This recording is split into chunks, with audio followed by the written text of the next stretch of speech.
मध्य रेल्वेने प्रवाशांना सुरक्षित प्रवासाचा अनुभव देण्याच्या वचनबद्धतेतून नेटवर्कवर विना तिकीट प्रवासावर नियंत्रण ठेवण्यासाठी प्रयत्नांना वेग दिला जात असून प्रवाशांनी वेळ तिकिटासह प्रवास करावा.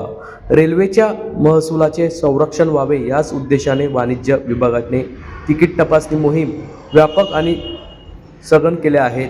भुसावळ विभागात एप्रिलमध्ये 1,09,000 फुकट्या रेल्वे प्रवाशांकडून 12.23 कोटी रुपयाची दंडाची वसुली यावेळी पथकाने केली आहे.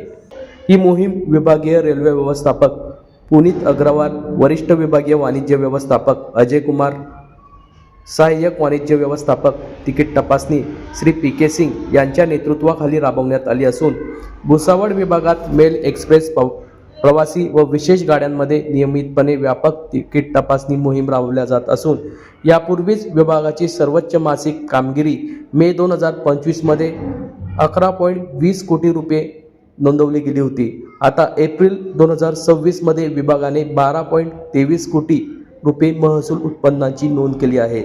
या यशामागे तिकीट तपासणी मोहिमेचे काटेकोर अंमलबजावणी, नियोजनबद्ध तपासणी तसेच प्रवाशांमध्ये नियमाविषयी जनजागृती याचा मोठा वाटा आहे.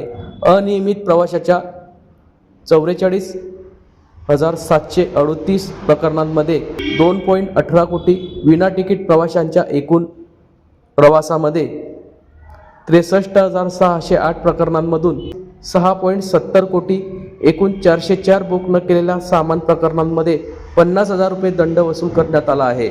विना तिकीट प्रवासांबाबत मध्य रेल्वेची शून्य सहिष्णुता धोरण कायम आहे. या संदर्भातली माहिती आज दिनांक 3 मे रोजी दुपारी 4 वाजता भुसावळ येथे माध्यमांना प्राप्त झाली आहे.